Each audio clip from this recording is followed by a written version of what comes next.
ये बड़ा दुर्लभ है। बस भावहीन जीवन है, इसलिए जो लाभ हमको मिला उसका अनुभव नहीं हो रहा, और जो अनुभव होना चाहिए वो अभी लाभ मिला नहीं। दोनों बातें हैं। जो अनुभव होना चाहिए वो अभी लाभ नहीं मिला। जिस अनुभव के बाद सोचना और चाह दोनों खत्म हो जाती है, कोई सोच नहीं, कोई चाह नहीं, वो अभी अनुभव नहीं हुआ। और जो कृपा हुई है बहिर्मुखता के कारण, उसका अनुभव हम नहीं कर रहे। हम पर जो हेतुकी कृपा हुई, बहिर्मुखता के कारण अनुभव नहीं कर रहे। एक बात पकड़ ले, अनन्यता। बुद्धि से निश्चय कर ले कि अब जैसे भी हैं हम श्यामा श्याम के हैं, इस पे कोई अंतराय नहीं, इसके बीच में कुछ नहीं हो, बहुत जल्दी परमार्थ पुष्ट हो जाएगा। नहीं, बाहरी व्यवहार प्रपंच में जब साधुकों से मिलते हैं बाहरी, तो कोई बिरला ही अंतर्मुख भगवत प्राप्ति की लगन वाला होता है, नहीं तो सब प्रपंच में ही खेल खेलने का, सुखानुभूति करने का सब विचार चलता रहता है। वो अंतर में विचार शून्य होकर परमात्मा में स्थित होने का, ये बहुत कठिन है। यही हमें करना है, जो कठिन है वही करना है। बाहरी सब बड़ी विचित्र लीलाएं हैं। परमार्थ के नाम पर न जाने क्या क्या मन की विलासता होती है, न जाने कौन कौन से प्रपंच एकत्रित किए जाते हैं। और परमार्थ का स्वरूप ही है एकमात्र अपने आत्म स्वरूप में स्थित हो जाना। आत्मा हरिवंश प्रगट परमानंद, प्रगट परमानंद स्वरूप आचार्य चरणों में पूर्ण समर्पण हो जाना, उनकी बताई हुई उपासना में चित्त निरंतर लगाए रखना, बस। और दुनिया का अगर और प्रपंच सब ये तो बहुत दूर है अभी परमार्थ। जब पधारते हैं, वार्ताएं होती हैं, तब पता चलता है। नहीं तो अपने तो श्री धाम वृंदावन की शरण में है, ना कोई अन्य स्थान जाना, ना किसी से मिलना, ना अन्य कोई वार्ता। वही जो समय है उसी समय में तब परिचय प्राप्त होता है कि कितनी कृपा है लाडली जी की। साधकों की साधना का जो परम लाभ है, लक्ष्य, वो दृढ़ हो गया तो बस सब हो गया। हमारी बुद्धि व्यभिचारिणी हो चुकी है, इसको पवित्र करना है। अव्यभिचारिणी, व्यभिचारिणी किससे होती है? भोगेश्वरी प्रसक्ता नाम तया प्रहत चेतसाम। जो भोग और ऐश्वर्य में रत बुद्धि है, अपहृत हो चुकी है, ये निश्चय कर रही कि इसी में सुख है, वो व्यभिचारिणी बुद्धि है। अब समय है, अभी पवित्र कर लो, मार्जन कर लो। बुद्धि का मार्जन है जब एक निश्चय हो जाए, परमात्मा के सिवा ना कुछ था, ना है, न रहेगा, और उसी की अनुभूति करनी है, तब मानी जाएगी कि आपकी बुद्धि पवित्र है। सभा में नहीं, एकांत में। एकांत आपका परमात्म चिंतन में तन्मय हो, सभा में नहीं। सभा तो सबका पवित्र है, सभा में तो सबको ही पवित्र आचरण करेगा, पवित्र बैठना, उठना, बोलना, क्योंकि सभा है। एकांत आपका कितना पवित्र है, एकांत में आप कितना चिंतन विषय करते हैं या कितना चिंतन परमात्मा का, ये खास बात आपको अपने अंदर देखनी है। गोस्वामी तुलसीदास जी कह रहे हैं कि मेरी बुद्धि परम पवित्र पतिव्रता की भांति आपका वर्ण कर लिया है, हे हरि। अब अन्य आश्रय इसमें नहीं है।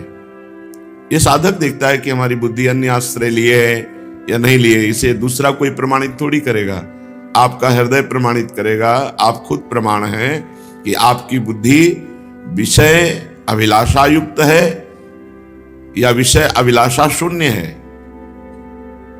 ये जो प्रेम लक्षणा भक्ति है, इसके लिए पूर्ण पातिव्रत धर्म से युक्त बुद्धि चाहिए।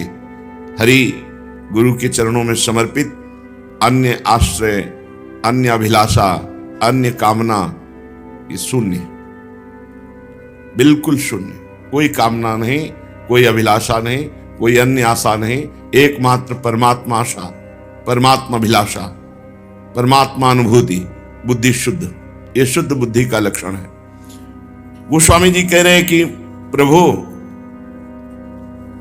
आप तो सबके हृदय की जानने वाले हैं, अंतर्यामी हैं। नाथ नीके कै जानिबी ठीक जन जी की, ठीक जन जी की। अपने जन के हृदय की ठीक बात आप समझते हैं तो आप जान लीजिए, हे नाथ आप नीके कह जानिबे ठीक जन जी की। आप अच्छी तरह से ठीक ठीक जानते हैं अपने जनों के, अपने भक्तों के हृदय की बात को। तो रावरो भरोसो नाह कै सुप्रेम नेम लियो, रुचिर रहनी रुचिमती गति तीय की, जानिबी ठीक जन जी की। आप अंतर्यामी हो, आपसे कुछ छुपा तो है नहीं। आप हमारे हृदय की बात देख लीजिए।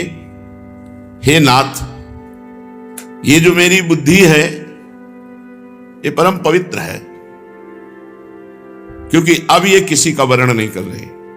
एकमात्र आपकी ही आशा, आपका ही भरोसा। ये आपके चरणों में पतिव्रता की तरह तन्मय हो रही है। आप हृदय की जानने वाले हो, आप जान जाओ, हमारे हृदय की ठीक ठीक बात जान जाओ। हम तो निवेदन कर रहे हैं कि हमारी बुद्धि रूपी पतिव्रता ये आपका वर्ण कर रही है। आप ठीक ठीक हृदय की जानने वाले हो। आपके भरोसे को ही हमने अपना सर्वस्व स्वामी मान लिया। भरोसा सिर्फ आपका, आपसे ही अब विशुद्ध प्यार करेंगे, ये नियम ले लिया। और आप जिससे प्रसन्न हो ऐसे आचरण करेंगे, ये रुचि है अब हमारी। क्या सुंदर स्थिति है। मेरी बुद्धि रूपी कन्या ने आपका वर्ण कर लिया। भीष्म जी भी अंतिम समय कहते हैं भगवान श्री कृष्ण से, आज तक इसे दूषित नहीं होने दिया। अपनी बुद्धि रूपी कन्या को बहुत बचा के रखा। नाथ, अब अंतिम समय है, इसका वर्ण कर लीजिए, आप इसे स्वीकार कर लीजिए, मेरी बुद्धि को स्वीकार कर लीजिए। और भगवान कहते भी है, मय्येव मन आधत्सो मयि बुद्धिम निवेश है। यदि मेरे में मन बुद्धि अर्पित कर दिया तो मेरे में ही वास करोगे, इसमें कोई संशय नहीं। गोस्वामी जी कहते, मैंने अपनी बुद्धि को आपके प्रति पतिव्रता बनाकर अर्पित किया है। मेरी रुचि आपको प्रसन्न करने वाले कर्मों में है और मेरा भरोसा सिर्फ आपसे है। अरे बड़ी निश्चिंतता का मार्ग है, केवल समिट जाओ। ये जो भगवान का मार्ग है, ये ज्यादा इधर उधर दौड़ भाग, चिंतित परेशान, ये सब वो परेशान है जिनको सत्संग नहीं मिला। आपको सत्संग मिला है, सब परेशानी नहीं होनी चाहिए। एक एक बात को समझना है। हे प्रभु, आप अंतर्यामी हो, सबके हृदय की ठीक ठीक जानते हो। जो मैं कह रहा हूं वो आप समझ लीजिए। मेरी बुद्धि परम पवित्र कुंवारी कन्या की तरह है, इसने किसी का वर्ण नहीं किया। आज ये वर्ण करती है आपको पतिव्रता की भांति। मेरी रुचि अब उसी कर्म में लगेगी जो आपके अनुकूल होगा, जो आपकी प्रसन्नता का हेतु होगा। मेरा भरोसा सिर्फ आपके ही, आपका ही भरोसा है, बिल्कुल अन्य कोई भरोसा नहीं। कुकृत सुकृत बस सब ही सो संग पर्यो, परखी पराई गति आपने हूं की। मेरे भले को गुसाई पोच को, ना सोच संक हों किए कहो सो साची सी पिय की। पाप और पुण्य के वश होने के कारण मुझे दो प्रकार के व्यक्तियों का संग मिला। जब पाप का प्रभाव बढ़ा तो मुझे कुसंग मिला, और जब पुण्य का प्रभाव मिला तो मुझे सत्संग मिला। खूब अच्छी तरह से देखा है कुसंग का भी प्रभाव और सत्संग का भी प्रभाव, पाप का भी प्रभाव और पुण्य का भी प्रभाव। दोनों चाल चली हैं और दोनों की चाल का अनुभव किया है। गोस्वामी जी कह रहे हैं कुसंग की चाल और सत्संग की चाल, पुण्यात्मा का संग और पापात्मा का संग, दोनों संग किए हैं और दोनों की चाल देखी है। परख चुका हूं प्रभु नाथ, मुझे अपनी बुराइयों की अब कोई परवाह या चिंता नहीं रह गई, और ना मुझे उन बुराइयों के परिणाम से कोई डर लगता है। क्यों? क्योंकि आपकी शरण में हूं। अब मुझे कोई परवाह नहीं, आपकी शरण में हूं। भले बुरे की चिंता लगी रहे, भय बना रहे, तो फिर आप महान की शरणागति कैसी? बिल्कुल खुले हुए शब्दों में वर्णन हो रहा है, यदि आप इनको पकड़ लो तो निश्चिंत हो जाओ। पाप और पुण्य के प्रभाव से भले और बुरे दोनों संग हुए, भले और बुरे दोनों चालें चली, खूब परख के देख लिया नाथ, अब मुझे अपनी बुराई की कोई परवाह नहीं। मेरे में बुराई है, इसकी कोई परवाह नहीं। क्यों? क्योंकि मैं आपकी शरण में हूं। आपकी शरण में होकर अपनी चिंता करना इस शरणागति का कलंक है, और मैं ऐसा होने नहीं दूंगा। अब अपनी चिंता नहीं करूंगा, अब आपका चिंतन करूंगा। स्वामी की शरण होकर के और चिंता नहीं, मैं तो निश्चिंत हूं, निर्भय हो चुका हूं प्रभु, और इस बात का मैं सीए पिए की कसम खा के कहता हूं। बहुत बड़ी बात है। हूं किए कहो सौह साची सीए पिए की। सीताराम जी के चरणों की कसम खा के कहता हूं कि अब मुझे अपनी चिंता नहीं। गोस्वामी जी कहे, मुझे अपनी बुराई की चिंता नहीं रह गई, ना डर है बुराई का, क्योंकि मैं आपकी शरण में हूं, और आपकी शरण में होकर अपनी चिंता करना ये शरणागति का कलंक है। नाथ, ज्ञान हूं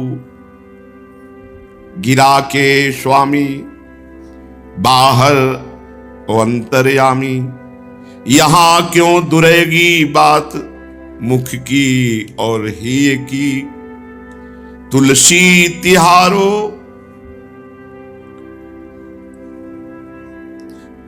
तुम ही पे तुलसी के हित। ऐसे महापुरुष हैं अद्वितीय, बस यही हृदय की स्थिति चाहिए। तुलसी तिहारो तुम ही पे तुलसी के हित, राखी कहो हो तो जो पे होए हो माखी घी की। प्रभु मैं सच कह रहा हूं, भला आप सर्वज्ञ के सामने बनावटी बात चलेगी क्या? आप तो सर्वज्ञ हैं। ज्ञान हूं गिरा के स्वामी,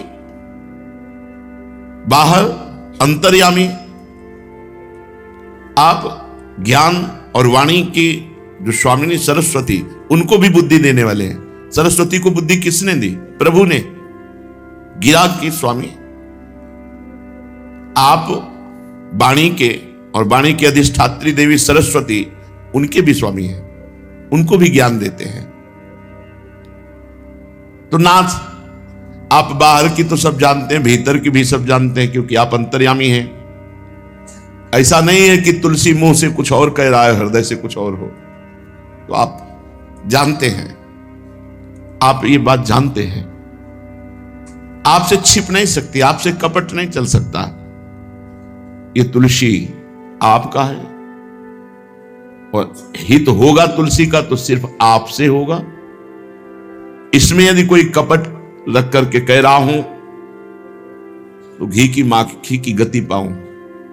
जैसे मक्खी घी में गिरी तुरंत मर गई, उसी प्रकार मेरा लोक परलोक सर्वनाश हो जाए, ये जो मैं थोड़ी भी बनावटी बात कहूं, आप अंतर्यामी हृदय के हैं, जानते हैं। फिर बहुत जोर की बात है इस पद में। नाथ, आप हृदय की सबकी ठीक ठीक बात जानने वाले हैं।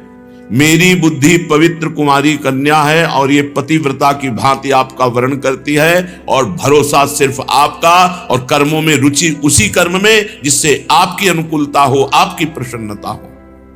ये बिल्कुल ठीक शरणागत का जीवन है। नाथ, पाप और पुण्य के प्रभाव से भले और बुरे संग दोनों प्राप्त हुए, दोनों चालों चली, और परख के देख लिया, कुछ नहीं। परख के देख लिया, दोनों चाले चल के कुछ नहीं। इसलिए अब मुझे कोई सोच नहीं, कोई शंका नहीं, अपनी बुराई की चिंता नहीं, क्योंकि मैं आपकी शरण में हूं। और जो आपकी शरण में है, अपनी चिंता करता है, वो शरणागति का कलंक है। और ये मैं बात बनावटी नहीं कह रहा, आप बाहर और भीतर की अंतर्यामी हो, जानने वाले हो। अगर मैं जरा भी झूठ बोल रहा हूं तो मेरा लोक परलोक सब नष्ट हो जाए। तुलसी सिर्फ आपका है, और तुलसी का हित मंगल सिर्फ आपसे ही होगा, ये पक्की बात। भगवान से बात कर रहे हो, भगवान की शपथ खा के कहते हैं, सीतानाथ आपकी शपथ खा के कहता हूं, तुलसी का हित सिर्फ आपसे होगा, तुलसी सिर्फ आपका है। बस ये बात बैठानी होती है, ज्यादा इसमें प्रपंच नहीं है। ये बात हृदय में बैठानी होती कि मैं प्रियालाल का, प्रियालाल मेरे, बस। अब हमको अपनी कोई परवाह नहीं, कोई चिंता नहीं, बस प्रभु के भरोसे। कब तक हम बोझा ढोते रहे, हम ये ऐसे, हम ऐसे, हम ऐसे, अब ये नहीं विकास ठीक हो रहा, ये नहीं, ये कब तक रोना धोना, सब संभालो। बुरे भले हम जैसे, हे हरि तेरे, बस। भरोसा दृढ़ है कि मंगल होगा, परम मंगल होगा। आज तक किसी का मंगल नहीं हुआ। जो द्वेष करके, क्रोध करके, भगवान से नफरत करके जुड़े, उनका मंगल हो गया, उनका चित्त जुड़ा। भगवान को मारने की चेष्टा करने वालों को भी परम पद मिला। फिर जो भाव से भगवान से जुड़े हैं, उनका मंगल।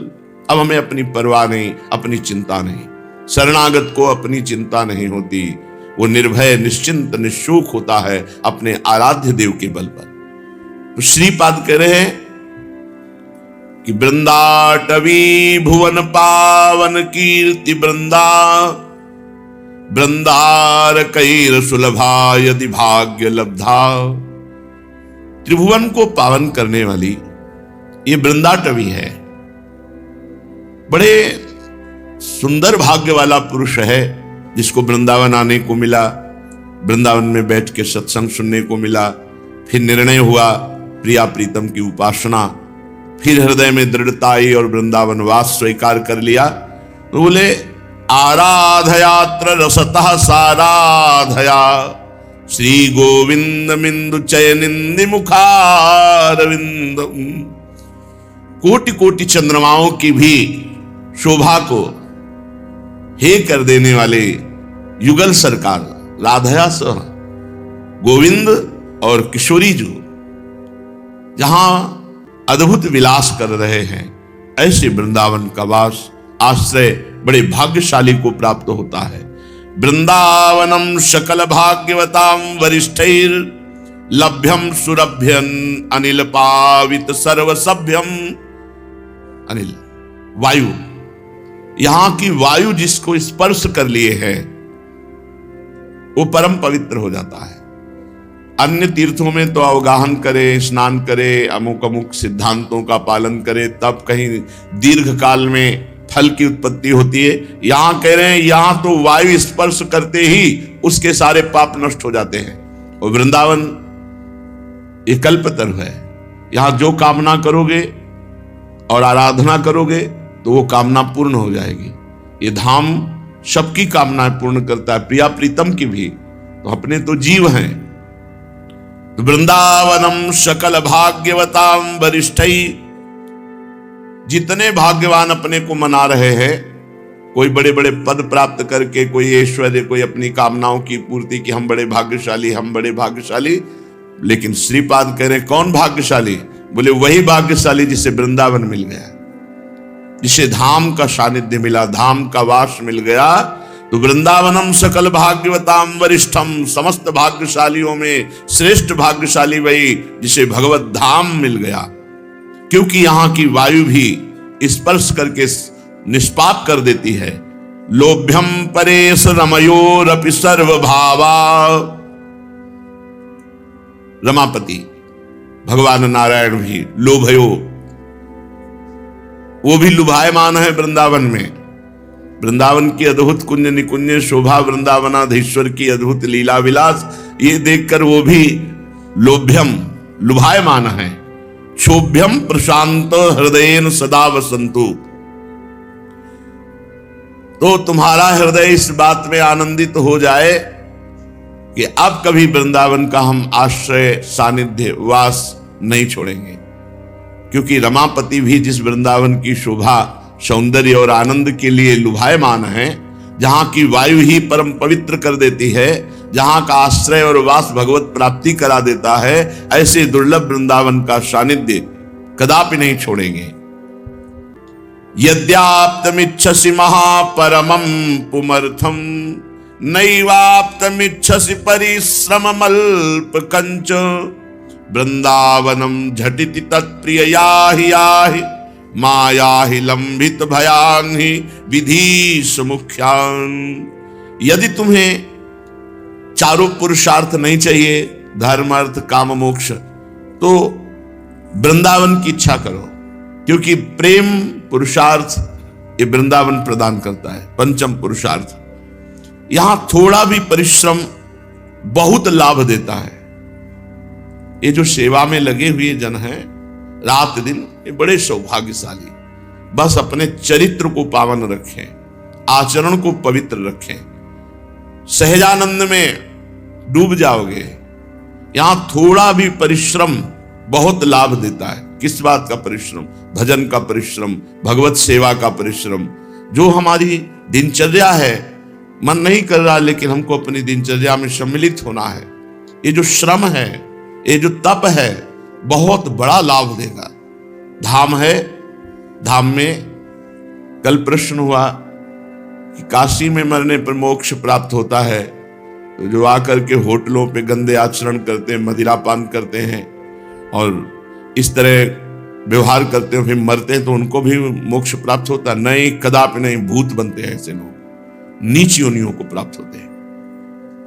ऐसा नहीं है कि तुम धाम और पुरी की मर्यादा के खिलाफ आचरण करो और धाम और पुरी तुम्हें परम पद देगा, ऐसा नहीं है। वहां रहने से रहो, जिस रहने से रहा जाता है, और फिर तुम्हारे भजन में त्रुटि है, कमी है, तो उसको महादेव जी नहीं देखते।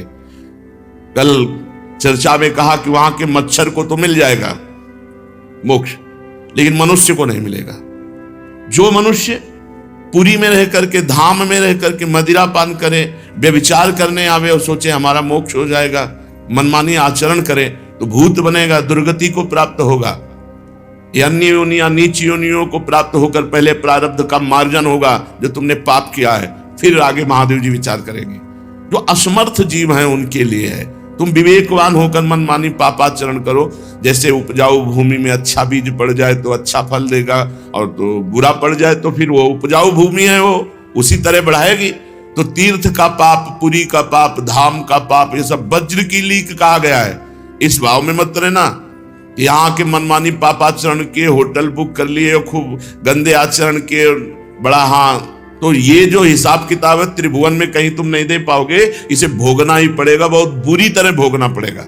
ये धाम है, बहुत सावधानी से जीवन यापन करो, बहुत सावधानी से दिनचर्या व्यतीत करो। ये तप, भजन, प्रिया प्रीतम को रिझाने का देश है, ये भोगों का देश नहीं है। हाँ, ऐसे त्रुटि हो जाए तो धाम क्षमा करता है, लेकिन आप आए ही इसीलिए हो, यहाँ मनोरंजन करने। क्या हो जाएगा? तुम्हारे ऐसे पाप यहाँ इकट्ठा होकर फलीभूत होंगे कि काट नहीं पाओगे, भोग नहीं पाओगे। इसलिए बहुत सावधान।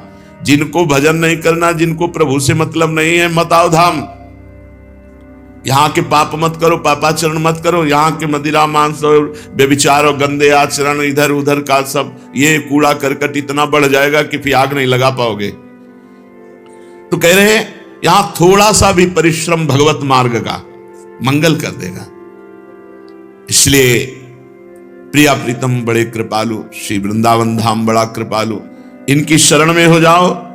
अन्य आश्रय मत लेना, क्योंकि अन्य आश्रय सामान्य फल दे सकता है, भगवत प्राप्ति नहीं करा सकता।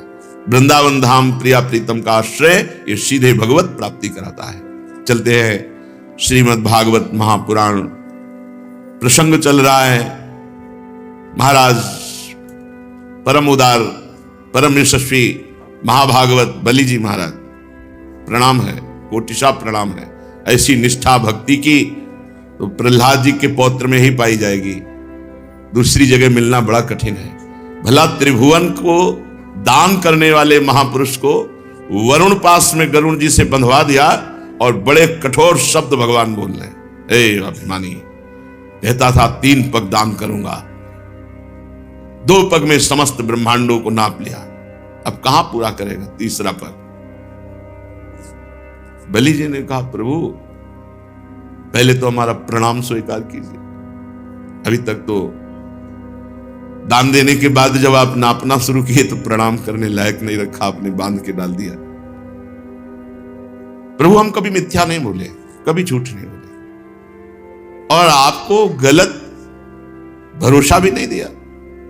3 पग पृथ्वी का कहा तो आप स्वीकार करते हैं, 2 पग में सब कुछ नाप लिया। अब 3रा पग संपत्तिवान को नापिए, मुझे अपना श्री चरण मेरे मस्तक पर रखिए। इसी समय प्रहलाद जी आंखों से आंसू छलक रहे हैं, आनंदपूर्ण हृदय से सिर झुकाए हुए भगवान को साष्टांग दंडवत किया जाके। प्रहलाद जी को देख करके भगवान मुस्कुराए। प्रहलाद जी ने कहा, प्रभु आपने ही बलि को ऐश्वर्यपूर्ण इंद्रपद दिया था, तो आपने ही ले लिया, तो आपका लेना सुंदर और आपका देना भी सुंदर था। मैं समझ रहा हूं मेरे ऊपर बड़ी अपार कृपा की है, और उसी कृपा का फल बलि को प्राप्त हुआ, क्योंकि आपने आत्मा को मोहित करने वाली राधे लक्ष्मी से अलग कर दिया। ये विशेष कृपा आपकी है। देखो, भक्त हर स्थिति में कृपा का दर्शन करता है। यया हि विद्वानमपि मुह्यते यतस्तत्को विचष्टे गतिमात्मनो यथा तस्मै नमस्ते जगदीश्वराय वै नारायणाखिल लोक साक्षिणे। ये लक्ष्मी बड़े बड़े विद्वानों को भी मोहित कर लेती है और आपसे विमुख कर देती है। भला इस लक्ष्मी के रहते हुए वास्तविक ठीक ठीक तत्व से आपको कौन जान सकता है? आपने लक्ष्मी छीनकर महान उपकार किया। हे समस्त जगत के महान ईश्वर, सबके हृदय में विराजमान, सबके परम साक्षी भगवान श्री हरि, मैं आपको नमस्कार करता हूं। प्रहलाद जी नमस्कार करके अंजलि बांधकर खड़े, उनके सामने भगवान वामन जी। इतने में राजा बलि की परम साध्वी पत्नी विंध्यावली अपने पति को बंधा देखकर भगवान के चरणों में प्रणाम किया, हाथ जोड़ करके मुंह नीचा करके भगवान से बोली, प्रभु आप अपनी क्रीड़ा के लिए संपूर्ण जगत की रचना करते हैं। वो कुबुद्धि है जो अपने को इसका स्वामी मानते हैं। स्वामी तो आप ही हैं, एक से एक भक्त है, पूरा परिकर महान भागवत है। विंध्यावली जी भगवान के चरणों में प्रणाम किया और कहा, वो कुबुद्धि है जो अपने को इस जगत का स्वामी मानते हैं। ये जगत तो आपने अपनी क्रीड़ा के लिए रचा है, इसके स्वामी तो आप हैं। जब आप ही इसके करता है, भरता है, संघरता है, तब आपकी माया से मोहित होकर अपने को झूठ मूठ स्वामी मानने वाला निर्लज्ज आपको क्या अर्पण करेगा? क्योंकि आप ही स्वामी इसके।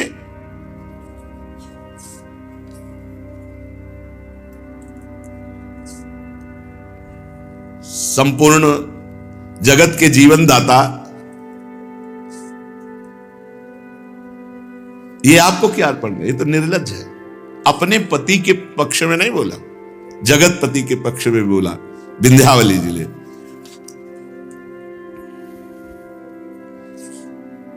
उसी समय श्री भगवान के सामने ब्रह्मा जी प्रकट हुए और ब्रह्मा जी ने कहा, प्रभु बर्दाश्त नहीं हो रहा, क्योंकि जितना बलि ने समर्पण किया उसका फल तो होना चाहिए कुछ और फल कुछ और दे रहे हो प्रभु, उसको बंधन में बांधे हुए हो, वरुण पास में। भूत भावन भूतेश देव देव जगन्मय मुंचैनम हृत सर्वस्वम नायमर्हति निग्रहम। प्रभु प्रभु बिल्कुल ठीक ले, आप इसे अभी छोड़िए, अभी छोड़िए। जिसने अपना सर्वस्व आपको दे दिया वो दंड का पात्र होता है। अरे प्रभु, थोड़ा कुछ आपको समर्पित कर दे तो आप रीझ जाते हो। इसने तो सर्वस्व समर्पित कर दिया, अपनी आत्मा को समर्पित कर दिया। और ऐसा करते समय इसकी बुद्धि स्थिर रही। आप खुद देख रहे हैं, ये धैर्य से च्युत नहीं हुआ।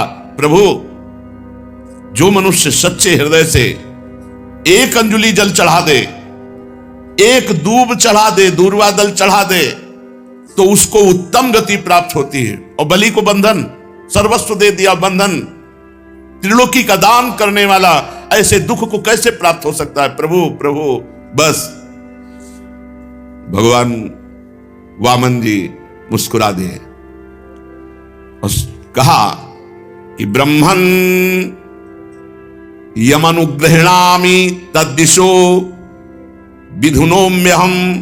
बहुत ये कठिन है सुन करके आनंदित होना। यन्मदः पुरुषः स्तब्धो लोकम माम चावमन्यते। ब्रह्मा जी, मैं जिस पर कृपा करता हूं तो ऐसा ही करता हूं। चाहिए कृपा? जिस पर कृपा करता हूं ऐसा ही करते। बिल्कुल, खूब आनंद करो, खेलो प्यारे, आपका है सब कुछ है। कैसे भी खेलो, आपका है। जो ही प्यारो करे सोई मोहि भावे। भक्ति में समर्पण जितना जोर का होगा उतना ही शीघ्र आनंद में डूबोगे। समर्पण की बात है, केवल समर्पण की बात है। ब्रह्मा जी, मैं जिस पर कृपा करता हूं ऐसा ही करता हूं, उसका सर्वस्व छीन लिया करता हूं। सर्वस्व छीन लिया कर। डर गए होंगे, सब कुछ ले लेंगे। अरे बढ़िया है, ये ले ले, नहीं तो मरने के बाद यही छूट जाएगा। ले लें तो कम से कम अपनी दी हुई वस्तु ले लें। हम तो बेईमानी कर रहे हैं, नहीं दे रहे हैं, ले लेना। प्राण, मन, तन, जो कुछ है उन्हीं ने तो दिया था। कहां से लाए हो? कुछ भी लाए हो क्या? कुछ भी नहीं। तुम्हें जो कुछ मिला है वो प्रभु ने दिया है, और इसी जन्म में वो सब प्रभु को समर्पित हो जाए तो झंझट खत्म हो जाए। हम समर्पित नहीं कर पा रहे तो वो छीन लेते हैं, और उनका छीनना भी बहुत मृदु है, बहुत मंगलमय है, बहुत आनंदमय है।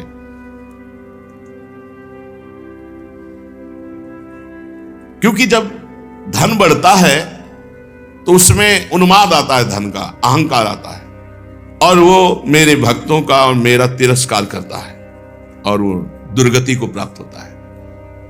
इसीलिए जिस पर मैं कृपा करता हूं तो दो प्रकार से कृपा होती है। एक होती है अहंकार का नाश कर देना, तो सर्वनाश हो जाता है। सर्वनाश करने वाला यह अहंकार ही है। अहंकार का नाश मतलब सर्वनाश। ये मरा, सब ठीक हो गया। अब अगर देखा कि अहंकार ऐसे नष्ट नहीं होगा तो फिर जिसका अहंकार है वो सब हटा देते हैं। ये कृपा करते हैं, विशुद्ध कृपा करते हैं, और ये जल्दी कृपा नहीं करते। ऐसी किसी विशेष महान भागवत पर कृपा करते हैं। प्रार्थना करना चाहिए कि प्रभु हमारा भी नंबर इस कृपा में लगा लो। खेलो ना, विनाश का खेल खेलो, आपकी वस्तु है, आप खेलो। जिस पर विशुद्ध कृपा होती, बस ये है कि बड़ा कठिन है झेल पाना। अगर सत्संग सुन करके पुष्ट हो गए हो तो हो जाएगा। पूज्य जुड़िया बाबा के आश्रम में वो संत भगवान रहते थे, परिक्रमा में प्राय मिला करते थे, तो मिले। उनका वृंदावन में साधु सेवा बहुत फलीभूत होती, बहुत लाभ प्रदान करती। संत सेवा, संतों को भोजन पवाना, संतों को वस्त्र, ये सेवा बहुत उनका अच्छा, बड़ी कृपा। जैसे पूज्य श्री सुदामा कुटी के महंत जी आए थे, उनका संत सेवा का तुरंत फल मिलता है। और सब साधनाओं का तो बाद में, संत सेवा का तो बड़ी महिमा। तो वो अपने आप सुनाने लगी कि एक दिल्ली के कई फैक्ट्रियां थी, बड़े आदमी थे, तो वो यहीं वृंदावन में किन्हीं संत से कहा कि हम तो विषयी जीव हैं, संसार में हैं, हमारा उद्धार कैसे हो सकता है? तो उनका तुम्हारे पास धन है, महीने 15 दिन में आ जाया करो वृंदावन, एक बार साधु सेवा की और चले गए। बोले इससे उद्धार हो जाए? पक्का उद्धार हो जाएगा। तो उनके लिए 1-2 लाख रुपया महीना में खर्चा करना कोई बड़ी बात नहीं थी। अब तो जब वो 2-4 वर्ष पवाए तो और आनंद बढ़ने लगा। फिर धीरे धीरे यहां भी पवाना और दिल्ली भी ले जाना। अच्छे से भेंट और व्यवस्था सब करते, तो संत भगवान तो श्रद्धा के भूखे, उनकी श्रद्धा के कारण दिल्ली भी जाने लगे। तो बसें खड़ी थी यही रमण रेती में, तो एक संत भगवान कभी वृंदावन से बाहर नहीं जाते थे, बैठ गए। तो कई संतों ने टोका, महाराज ये बरसाने नहीं जा रही है, ये दिल्ली जा रही है, वहां भगत भंडारा कर रहा है। कुछ नहीं, बैठे रहे। वहां गए तो सबने बताया कि तुम्हारे आज संत सेवा के भाग्य खुल गए, क्योंकि ये किसी के यहाँ भंडारे नहीं जाते, और तुमने बुलाया भी नहीं, अपने आप ही बस में चढ़ के आ गए। भगवान तुम्हारे ऊपर विशुद्ध कृपा किए, समझो। ऐसे संत जो आए वो प्रसाद पाए। सेठ की बहुत महत्व बुद्धि हुई संतों के कहने से, बाद में कहा महाराज हम पर भी कृपा करो। उनका वृंदावन लेने आए, चलो वृंदावन। उनका वृंदावन तो जाते ही रहते हैं, कुछ नहीं बोले, दोबारा कुछ नहीं बोले। बसें आई, हाथ छूटी। शाम के एक ही लड़का था, गाड़ी से एक्सीडेंट हुआ और वो राधे श्याम। अब तो सर्वनाश, क्योंकि पूरा सब वैभव का वही, और लड़का गया। धीरे धीरे उदासीनता बढ़ी, सब बेच डाला, सब बेच करके गौ सेवा और अलग अलग ट्रस्टों में सब दान कर दिया। वृंदावन आकर पति पत्नी बसे। तब उनको याद आया कि संत गए थे, कह रहे थे हम लेने आए, चलो वृंदावन। और वृंदावन की रज में उन्होंने शरीर छोड़ा। ये सर्वनाश का खेल होता है, जिस पर भगवान की विशुद्ध कृपा होती है। डरना मत। पीएचडी का प्रश्न ककारा पढ़ने वालों के साथ नहीं किया जाता, आप ऐसा मत डरना।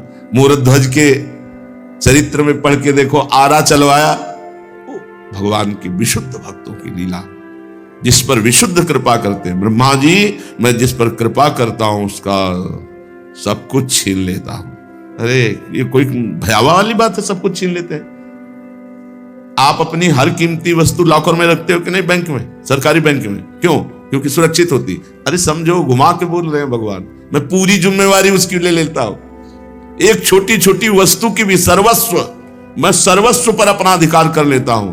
फिर जो लॉकर में है सुरक्षित है ना, तो जो भगवान को समर्पित हो गई आपकी वस्तु सुरक्षित हो गई। अच्छा, आप सब कुछ ले लो, आप आ जाओ हमारे पास। घाटा हुआ कि मुनाफा हुआ? मुनाफा हुआ।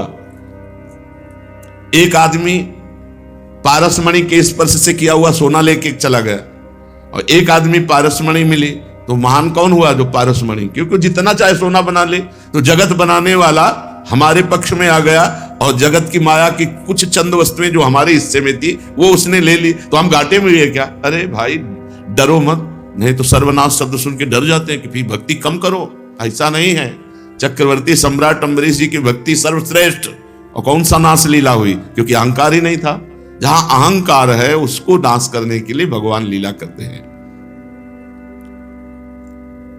मनुष्य योनि में जन्म लेकर यदि कुलीनता का, कर्म का, अवस्था का, विद्या का, ऐश्वर्य का, धन का घमंड ना हो जाए, तो समझना चाहिए भगवान की बहुत बड़ी कृपा है हमारे ऊपर।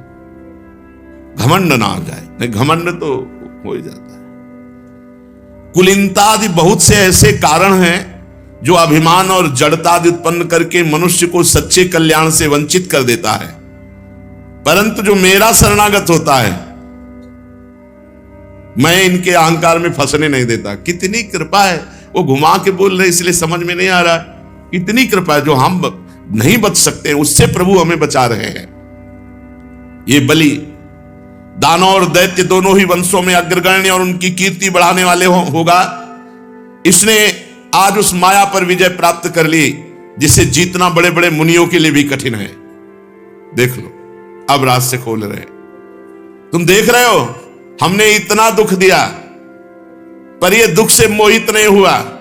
हमने इसका धन छीन लिया, राजपद छीन लिया, गुरु विरोध कर दिए, हमने बांध लिया, भाई बंधु छोड़कर चले गए, ये वरुण पास में पड़ा यातना भोग रहा है। गुरुदेव ने डांटा फटकारा, साफ दे दिया, परंतु इस दृढ़ व्रती ने तनिक भी विचलित नहीं हुआ, अपनी प्रतिज्ञा नहीं छोड़ी। मैंने छल भरी बातें की, मैंने छल धर्म का उपदेश किया, परंतु ये अपने भागवत धर्म को नहीं छोड़ा। ये बात आज मैं वो स्थान देता हूं बलि को जिसे देवराज इंद्र क्या बड़े बड़े देवताओं के लिए भी दुर्लभ है। सावरणी मनवंतर में ये इंद्र पद पर विराजमान होंगे, तब तक विश्वकर्मा के बनाए हुए शुतल लोक में रहेंगे और वहां मैं सदैव इसी वामन रूप में रहूंगा। ये किसी देवता को थोड़ी मिला है। और मैं हर समय इन पर कृपा दृष्टि का इनको अनुभव कराऊंगा। इसलिए आज के बाद कभी शारीरिक या मानसिक रोग या थकावट, तंद्रा या बाहरी या भीतरी शत्रुओं से कभी बलि पराजित नहीं हो सकते। ये भगवान ने ये दिया है। कोई भी विघ्न बलि के सामने टिक नहीं सकता। और बलि को संबोधित करते हुए कहा, महाराज इंद्रसेन तुम्हारा कल्याण हो, जाओ निर्भय होकर सुतल लोक में जाओ। देवता भी तुम्हारी कीर्ति का गान करेंगे, बड़े बड़े लोकपाल भी तुम्हारी पूजा करेंगे। जो दैत्य आज के बाद तुम्हारा उल्लंघन, आज्ञा का उल्लंघन करेगा, मेरा सुदर्शन चक्र उसके टुकड़े टुकड़े कर देगा। रावण गया था दिग्विजय करने, मारा एक लात भगवान वामन ने तो दाहिने अंगूठे के प्रभाव मात्र से न जाने कितने योजन दूर गिरा जाके। वहां प्रवेश नहीं, भगवान वामन विराजमान है। देखो क्या भगवान कह रहे, मैं तुम्हारे अनुचरों की, तुम्हारी भोग सामग्री की, सबकी रक्षा का ठेका आज से मैं लेता। यार ऐसा सौभाग्य खेलो ना खेलो, करो जो मनाए। एक बार आओ सामने, ऐसे बोलो, इसी के लिए तो आराधना उपासना की जाती। क्या बलि जी को मिला? जो बलि जी को मिला वो किसी को नहीं मिला। भगवान कह रहे हैं देखो, नाशवान वस्तु का भी ठेका ले रहे हैं। तुम्हारी भोग सामग्री को भी कोई विघ्न नहीं पहुंचा सकता। तुम्हारी को तो बात जाने दो। बड़े बड़े लोकपाल आज के बाद तुम्हारी पूजा करेंगे। दूसरों की बात क्या, जो दैत्य तुम्हारी आज्ञा का उल्लंघन करने की सोचेगा, मेरा सुदर्शन चक्र टुकड़े टुकड़े कर देगा। मैं तुम्हारे अनुचरों की, तुम्हारी भोग सामग्री की सब प्रकार से रक्षा करूंगा। वीर बलि, तुम मुझे शुतल लोक में सदा सर्वदा अपने पास इसी वामन रूप में देखोगे। दानों दैत्यों के संसर्ग से तुम्हारा जो कुछ असुर भाव होगा, मेरे संग के प्रभाव से वो सब नष्ट होता रहेगा। सनातन पर ब्रह्म परमात्मा भगवान इस प्रकार साधुओं के आदरणीय महानुभाव दैत्यराज बलि से जब कहा तो आंसुओं की धार बह रही बलि की। यार निहाल हो गए इतने में, इससे बढ़कर क्या हो सकता है। यहां एक झलक पाने के लिए पूरा जीवन ऋषि मुनि तप करते रहते हैं। भगवान कह रहे मैं हर समय सानिध्य में रहूं, तुम्हारी भोग सामग्री की भी रक्षा करूंगा, कोई विघ्न नहीं डाल सकता। क्या एकदम निहाल कर दिया, निहाल कर दिया। शुक्राचार्य जी ने कहा कि हमारे शिष्य ने तो सर्वस्व आपको अर्पित कर दिया, आप क्या त्रुटि रह गई, अब तो पूर्णता ही पूर्णता है। क्योंकि मंत्रों के अनुष्ठान पद्धति की, देश काल पात्र वस्तु की सारी भूलें आपके नाम संकीर्तन मात्र से सुधर जाती है। ये प्रश्न होता है एकांतिक में कि जैसे हम संस्कृत में चूक कर देते हैं, इस श्लोक के उच्चारण में कोई मात्रा, कोई शब्द चूक हो जाती है, या किसी कर्म में कोई चूक हो जाती है, पूजा में कोई चूक हो जाती है, तो उसकी पूर्ति कैसे होती है। यहां श्री शुक्राचार्य जी महाराज कह रहे हैं कि मंत्रों की, अनुष्ठान पद्धति की, देश काल पात्र वस्तु की सारी भूलें केवल नाम संकीर्तन से सुधर जाती है। कोई भी पूजा, कोई भी अनुष्ठान, कोई भी पाठ तभी पूर्ण माना जाएगा जब नाम संकीर्तन उसके साथ होगा। भले 5 मिनट करो, नाम संकीर्तन जरूर करो, क्योंकि नाम संकीर्तन से मात्रा की, शब्द की, अक्षर की, मंत्र की, अनुष्ठान की, पूजा की, पद्धति की जो भी त्रुटि हुई होगी, गलती हुई होगी, वो सब मिट जाएगी। आपको पूर्ण फल मिलेगा। पाठ का, अनुष्ठान का, पूजा का, हर पूजा, हर पाठ, हर अनुष्ठान के बाद 5 मिनट चाहे करो, नाम संकीर्तन जरूर करो। तथापि हे अनंत, जब आप स्वयं आज्ञा कर रहे हैं तो मैं आपकी आज्ञा का अवश्य पालन करूंगा। मनुष्य के लिए सबसे बड़ा कल्याण का साधन यही कि वो आपकी आज्ञा का पालन करे। श्री सुखदेव जी कहते हैं, परीक्षित, भगवान शुक्राचार्य जी ने भगवान श्री हरि की ये आज्ञा स्वीकार करके दूसरे ब्रह्म ऋषियों के साथ बलि के यज्ञ में जो कमी रह गई थी उसे पूर्ण किया। परीक्षित, इस प्रकार वामन भगवान ने बलि से पृथ्वी की भिक्षा मांगकर अपने बड़े भाई इंद्र को स्वर्ग का राज्य दिया, जिसे उनके शत्रुओं ने छीन लिया था। इसके बाद प्रजापतियों के स्वामी ब्रह्मा जी, देवर्षि, पितर, मनु, दक्ष, भृगु, अंगिराज, सनत कुमार और भगवान शंकर के साथ कश्यप एवं अदिति की प्रसन्नता के लिए, संपूर्ण प्राणियों के अभ्युदय के लिए, समस्त लोक और लोकपालों के स्वामी के पद पर वामन भगवान का अभिषेक कर दिया गया। परीक्षित, वेद, समस्त देवता, धर्म, यश, लक्ष्मी, मंगल, व्रत, स्वर्ग, अपवर्ग सबके रक्षक के रूप में सबके परम कल्याण के लिए सर्वशक्तिमान वामन भगवान को उपेंद्र का पद दिया। उस समय सभी प्राणियों को अत्यंत आनंद हुआ। इसके बाद ब्रह्मा जी की अनुमति से लोकपालों के साथ देवराज इंद्र ने वामन भगवान को सबसे आगे विमान पर बैठाया और अपने साथ स्वर्ग लिवा ले गए। इंद्र को एक तो त्रिभुवन का राज्य मिल गया, दूसरे वामन भगवान के करकमलों की छत्र छाया। सर्वश्रेष्ठ ऐश्वर्य लक्ष्मी उनकी सेवा करने लगी। वे निर्भय होकर आनंदोत्सव मनाने लगे। ब्रह्मा, भगवान शंकर, सनत कुमार, भृगु आदि मुनि, पितर, सारे भूत, सिद्ध और विमान रूही देवगण भगवान के इस परम अद्भुत एवं अत्यंत महान कर्म का गान करते हुए अपने अपने लोक को चले गए और देव माता अदिति भी बहुत प्रसन्न हुई। परीक्षित, तुम्हें मैंने भगवान का ये सब लीला चरित्र सुनाया। जो वामन अवतार की इस लीला चरित्र को सुनता है वो समस्त पापों से मुक्त हो जाता है। भगवान की लीला, भगवान की महिमा, भगवान की कृपा जो सुनता है, जो गान करता है, उसके हृदय में भगवान की विशुद्ध भक्ति जागृत होती है। जो इस चरित्र को सुनता है, अद्भुत लीला विहारी वामन भगवान के अवतार के चरित्र को, उसको निश्चित परम गति की प्राप्ति होती है। देवयज्ञ, पितृयज्ञ, मनुष्य यज्ञ, किसी भी कर्म का अनुष्ठान करते समय जहां वामन भगवान की इस लीला का कीर्तन होगा, वो कर्म सफलता पूर्वक संपन्न होगा, उसमें कोई विघ्न नहीं होगा। और बड़े बड़े महात्माओं का अनुभव है कि उसका परम मंगल निश्चित होगा जो भगवान वामन के पावन चरित्र का गायन और श्रवण करेगा। राजा परीक्षित ने पूछा, भगवान के बड़े अद्भुत कर्म हैं। हमने सुना भगवान ने मत्स्यावतार धारण किया। तो ये मत्स्यावतार, मत्स्य योनि, एक तो यूं ही लोक निंदित है, दूसरे तमोगुणी और असह्य परतंत्रता से युक्त है। तो सर्वशक्तिमान होकर भगवान ने ये मत्स्य रूप क्यों धारण किया? भगवान महात्माओं के कीर्तनीय परम पावन चरित्र करने वाले हैं, इसलिए हम सुनना चाहते हैं भगवान के मत्स्य अवतार को। सूत जी कहते हैं, शौनकादि ऋषियों जब राजा परीक्षित ने भगवान श्री सुखदेव जी से यह प्रश्न किया, तब उन्होंने विष्णु भगवान के पावन चरित्र जो मत्स्यावतार से युक्त है उसका गान किया।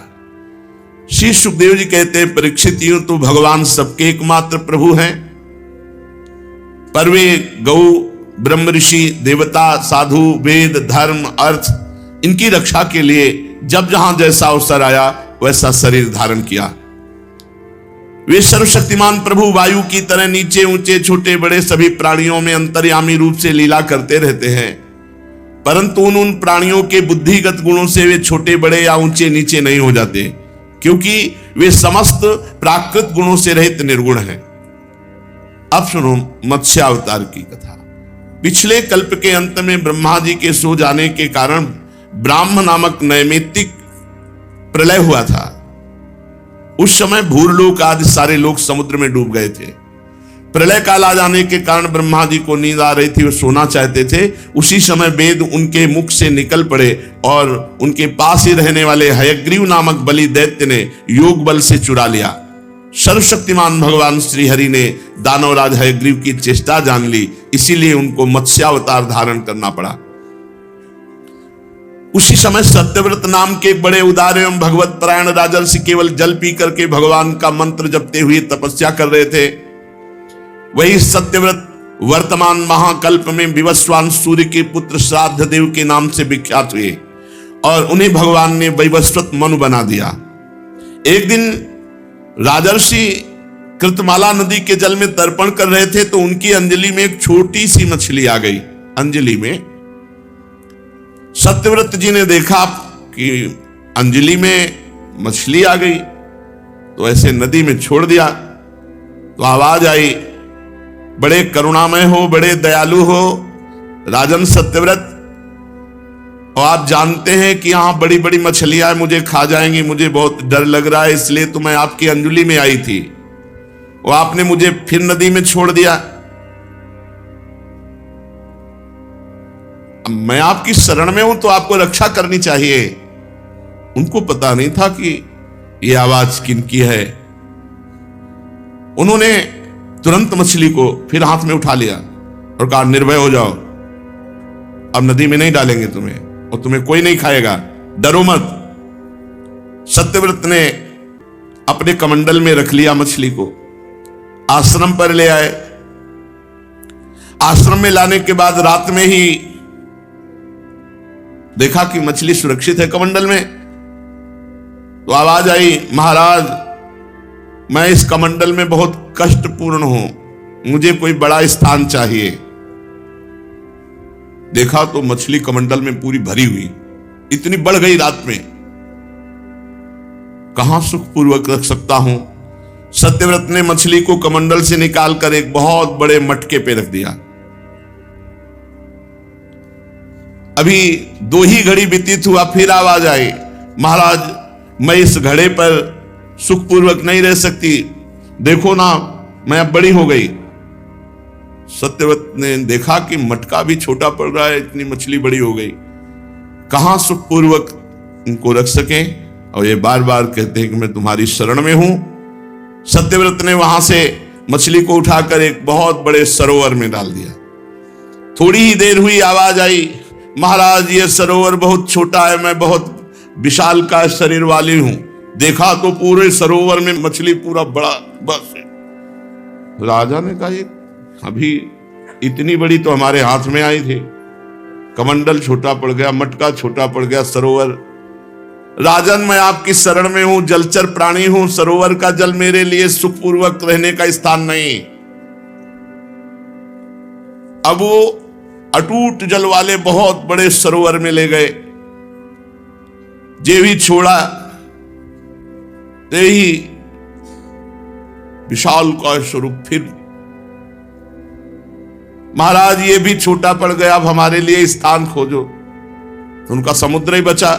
तो बोले वहां बड़े बड़े मगरमच्छ खा जाएंगे। बोले अब हमको भ्रमित मत करो, इतने में तो इतना बड़ा स्वरूप तो आपने धारण कर लिया, अब समुद्र के सिवा कुछ बचा ले और समुद्र में ले जा रहे तो कह रहे हो मुझे डर लग रहा है।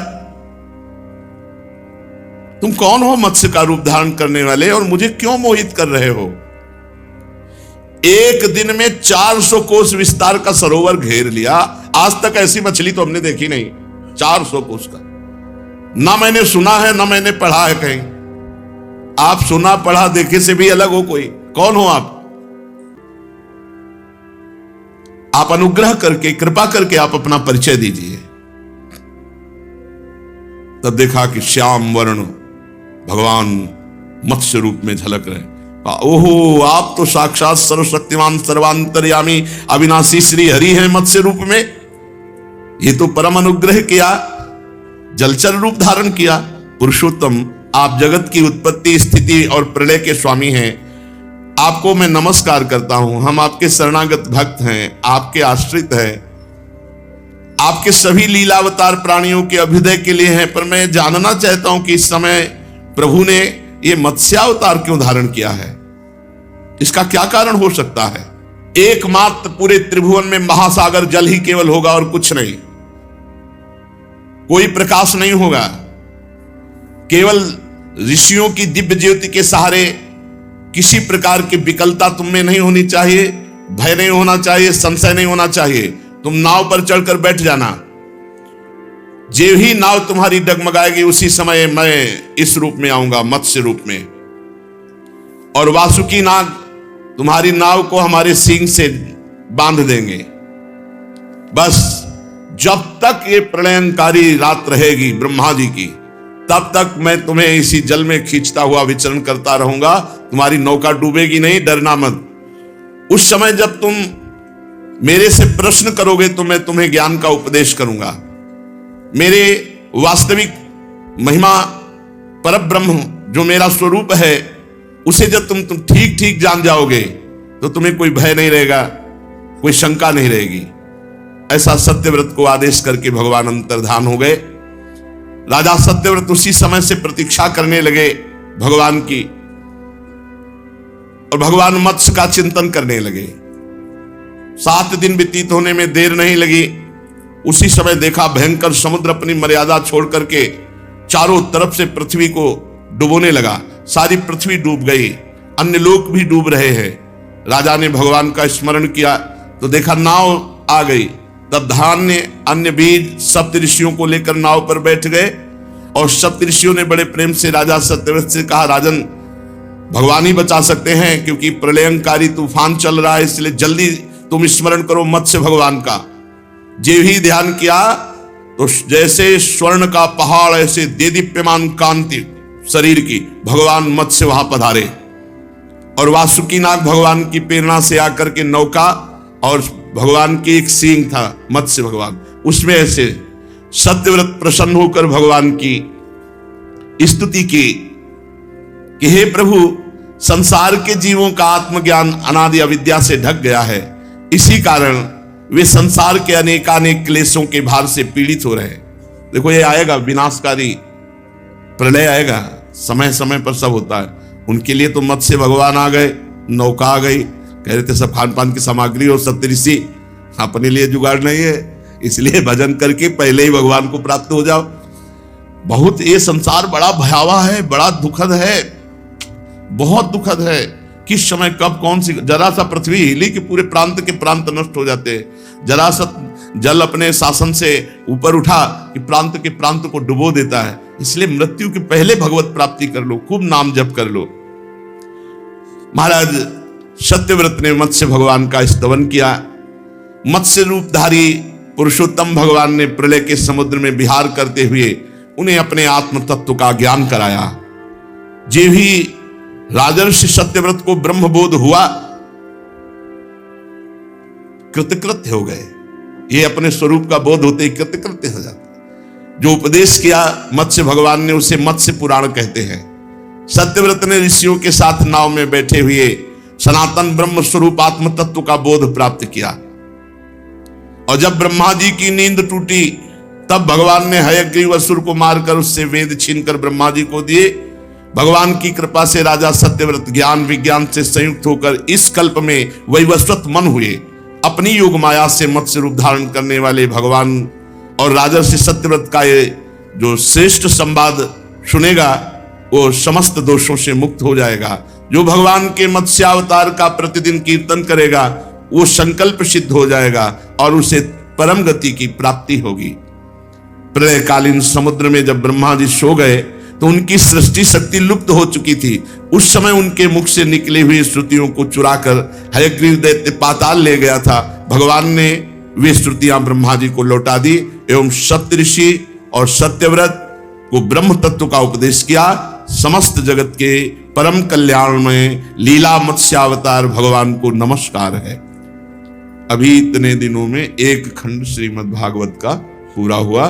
कल से द्वितीय खंड, जो नवम स्कंद, दशम स्कंद और फिर एकादश और द्वादश, पूरी संपूर्ण भागवत 7 दिन में कैसे हो सकती है? बहुत कठिन। हमें लगता है 2 महीना तो हो गए होंगे भागवत होते हुए, 2 महीना हो गए। 2 महीने में अभी एक खंड हुआ, और अगले खंड में और भी बढ़कर, क्योंकि उसमें भगवान श्री कृष्ण चंद्र जी की जन्म लीला से लेकर के परम धाम लीला तक, और फिर आगे कलयुग के विस्तार का वर्णन है। एकादश स्कंद तो प्रायः गुप्त ही रहता है। एकादश स्कंद विशुद्ध उपदेश भगवान ने, जैसे मत्स्य भगवान ने सत्यव्रत को जो उपदेश दिए, वही भगवान श्री कृष्ण चंद्र जी ने उद्धव जी को उपदेश किए। वही उपदेश है जो श्रीमद् भागवत में, क्योंकि मत्स्य पुराण का वही उपदेश है। ब्रह्म तत्व तो वही है ना, उसी की अनुभूति है। तो आज प्रथम खंड संपन्न हुआ, कल से द्वितीय खंड। श्री राधा वल्लभ लाल की।